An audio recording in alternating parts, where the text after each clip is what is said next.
So I'm going to start with a quote. I wasn't sure where I was going to start this morning, and I need to gather myself, so I think I'm going to read something to start. And it's a quote about what it does. And the quote is from Fred Voigt, who was the minister at Mile High in Denver. What does it do? It changes lives. It changes them drastically and dramatically. It provides us with a scientific method for doing so. It eliminates the unwanted elements from life, producing ever-increasing goodness. It picks us up and turns us around to face toward the light and our good, and provides confidence and strength for the journey. It gives a reason and a purpose for living and adds zest to every experience. Brings new dimensions of dignity to the human scene and provides us with an inner assurance and confidence and authority. It eliminates greed, selfishness, and hypocrisy, hatred, fear, and frustration, and puts one at peace with God, our fellow man, and ourselves. By all this, it eliminates from our consciousness, and hence from our experience, poverty, illness, and unhappiness. It lets us see that the problems of life are like the dark side of the moon, needing only the light of truth, the truth of God within us to dissolve those appearances into nothingness. And then that the inner light can shine on our pathway more and more into that perfect day when sorrow and sighing shall flee away, and bring us finally that total awareness of our at-one-ment, which is atonement, at-one-ment with God and life. That's what it does. So just take a deep breath. Because sometimes when we're living our life, and it may not be pretty, we're like, seriously, that's not my experience. I don't know. I don't know what you're talking about. I don't have that experience. And there's a quote that I received from somebody, or just a way to describe it, if you will, not necessarily a quote. To realize that the universe is always for you. It's never against you.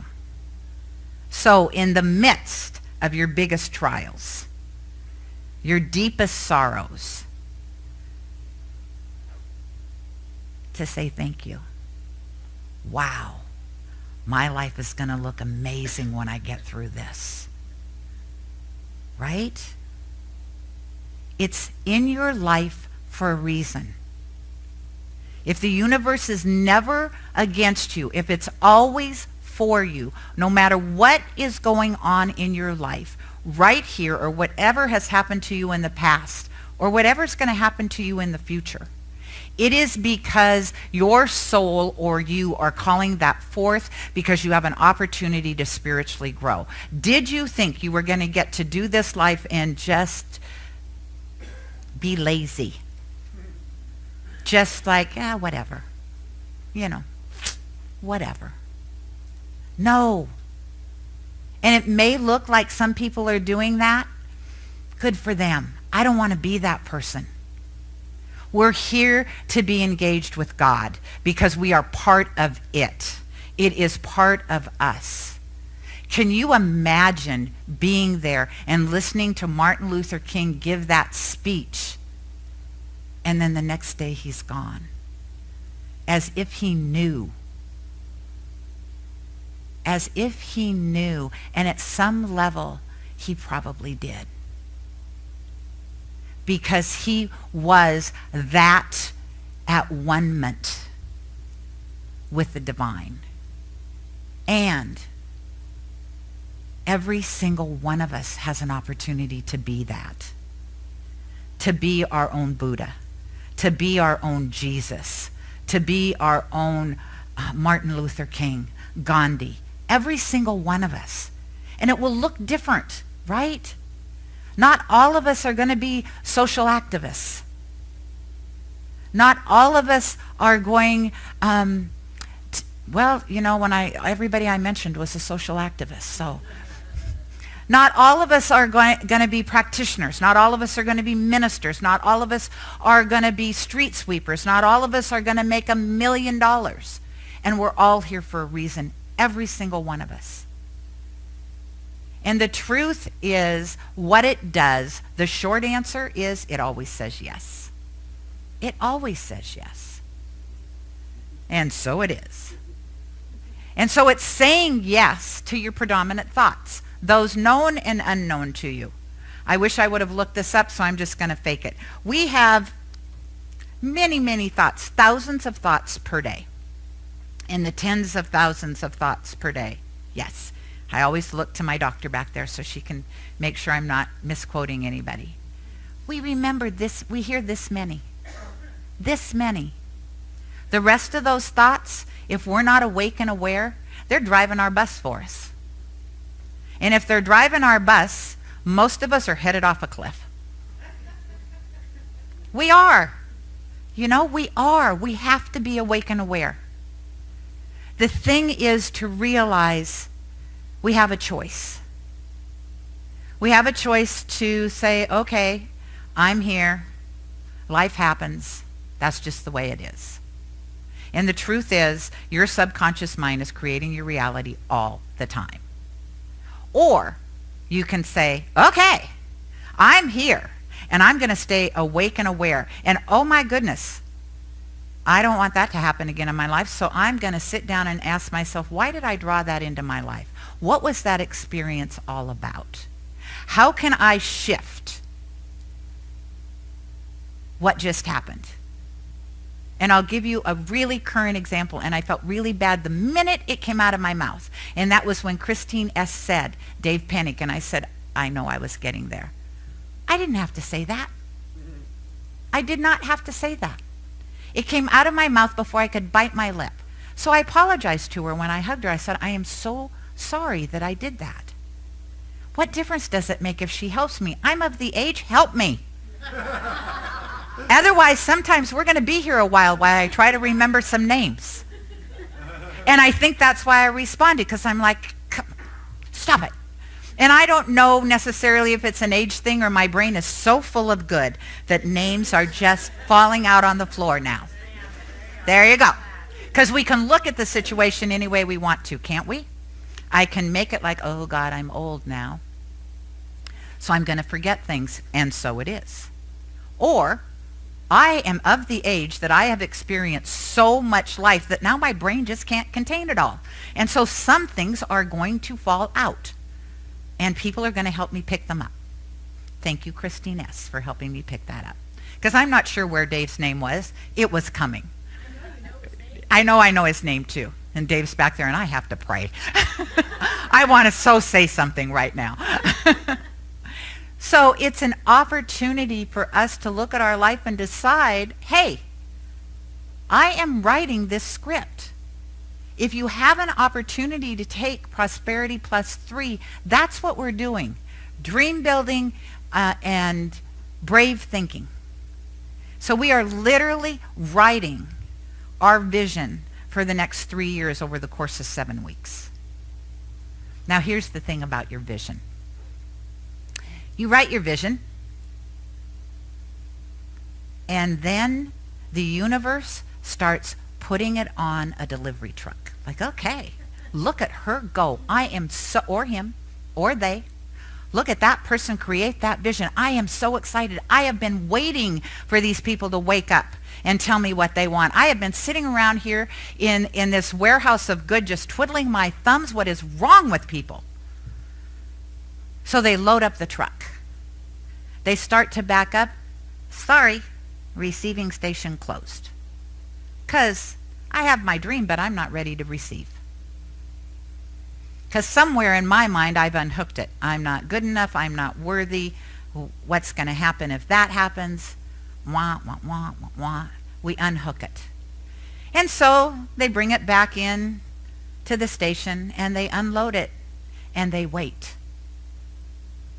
And they're waiting on every single one of us. Every single one of you here has the opportunity to engage the universe in your life. Now, I have a colleague, David Bruner. If you've never seen him, YouTube him. He is a character, and I adore him. He's about this high. He's got tats on both arms for Harry Potter. Thank you. And this is what he said one time at a Silomar. When you pray to God and something shows up and it doesn't look like you think it should look, do not blame God. You need to pray more right correctly, because you are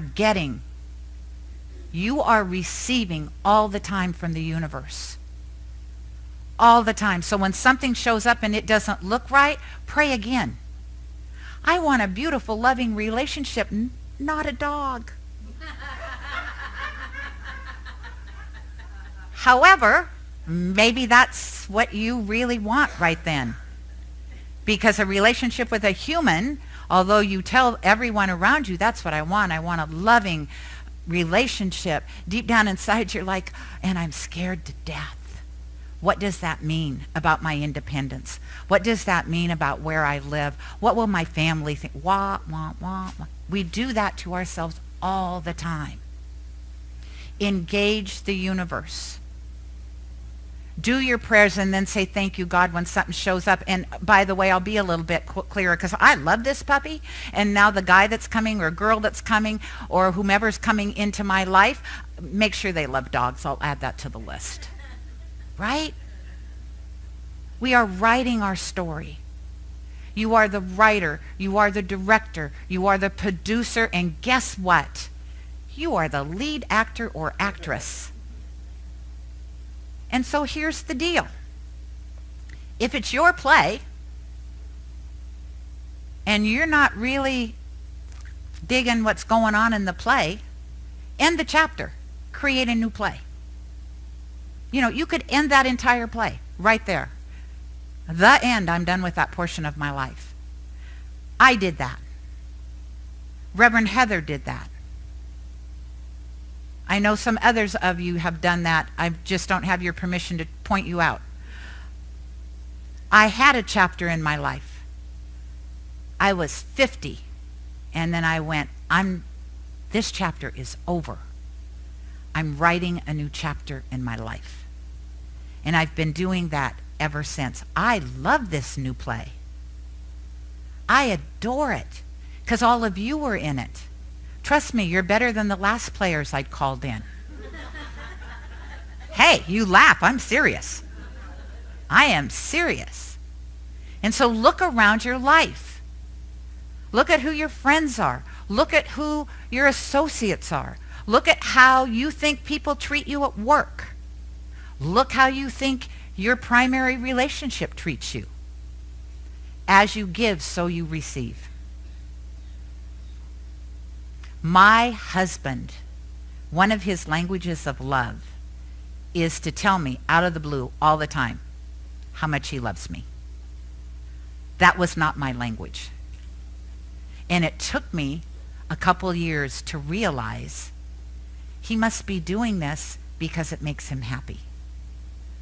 So then at first, I had to think about doing it, right? Today at 10 o'clock, I'm going to text my husband and tell him I love him. Tonight, when I climb in the car, I'm going to tell my husband I love him. Now it's just part of who I am.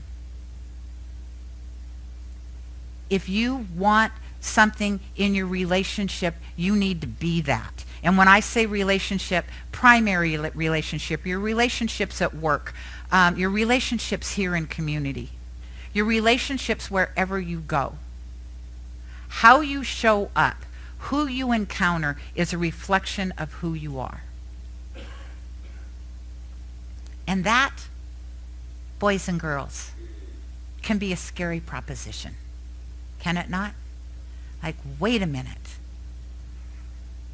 I don't know. And so the universe, I love this analogy. They say in quantum physics we're living in the quantum soup of the divine. And so when I have a thought and I want it, it's my vision of my life. It's like a Jello mold. So I press down upon the quantum energy and say, this is my heart's desire. This is my life. And then I let it set. But here's us humans. We have to go poke our finger in it. Is it solid? Is it coming? We have to pull it out and shake it. Right? It's coming, trust me. My life has done a 180-degree turn. I wish I could tell you that it happened like that. And really from, I would say, a year and a half ago when we bought our house, it was 10 years. 10 years for me to go, holy goodness gracious, look what I have created. Look what we, my husband and I, have created. Now, some of you are thinking, God, that's a long time. No, it's not. It really wasn't. Because every opportunity I had along the way was an opportunity for me to awaken, for me to become more aware, for me to open up ready to receive. I can go to the divine and say, I am ready to receive and have this basket.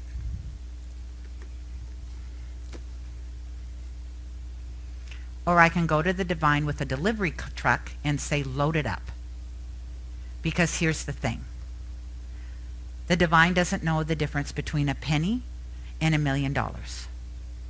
It doesn't know the difference from, grateful. It doesn't know the difference between right now and 10 years. What I know is I needed to learn who I was before I bought that house in 2018. Or we did, speaking for my husband too. There were things that we had to get ready for.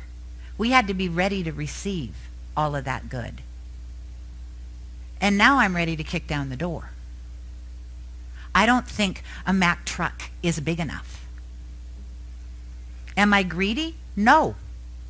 I believe each and every one of us is here to be God-informed, and when you're playing small, you are not doing the business of the divine.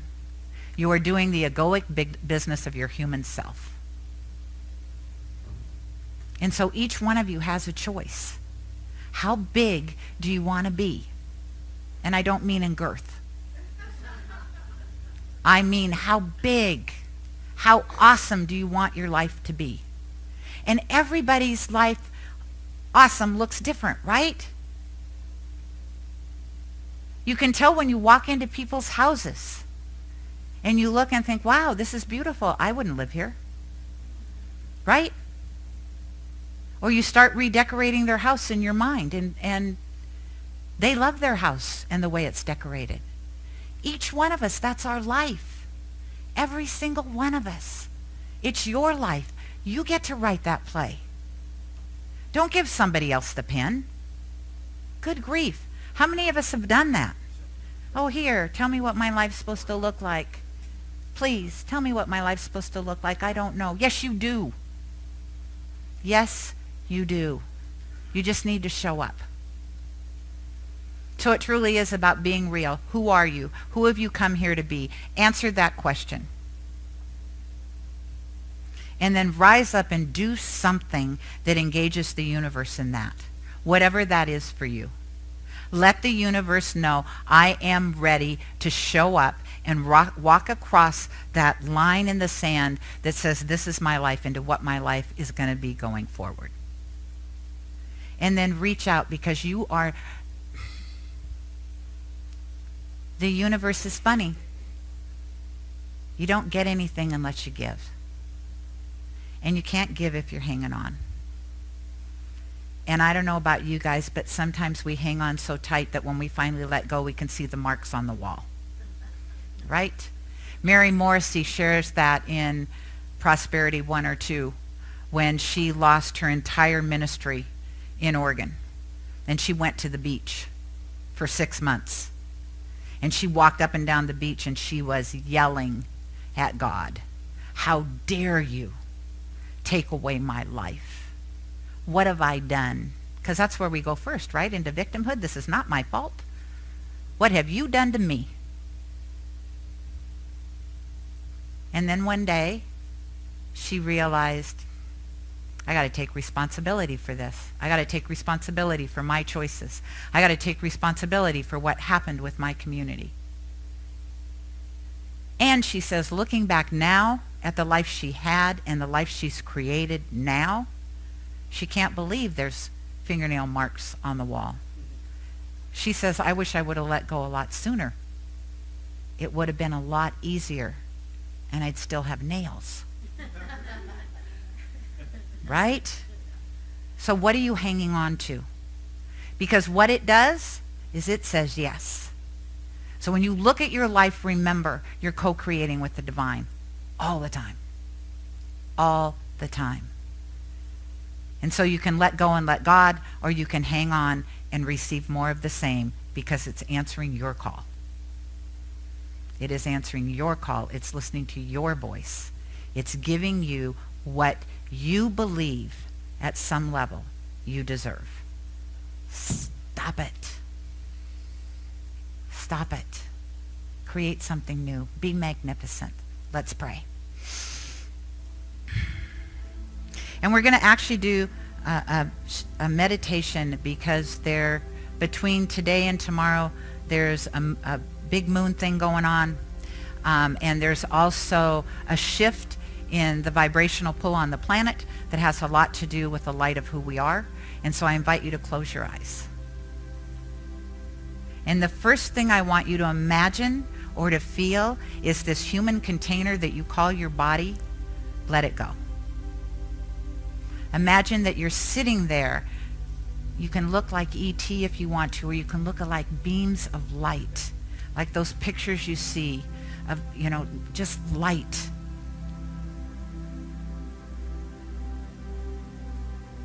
And then because we are powerful, each and every one of us, powerful, powerful beings,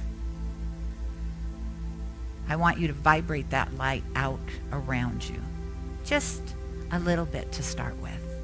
Just feel it expanding out. If you bump into somebody, just realize we're all one. So we're all bumping into each other all the time anyway, energetically. And so feel that vibration of light. Let it grow. With every breath, expand it out. Let it go out around you. Let it go up. Let it go down. Know that this light is a calling in of the light of the divine. It is already here. We are opening up to receiving. And over the next 24 hours, it's really important that we allow that light within us to shine. So just take a moment and shine.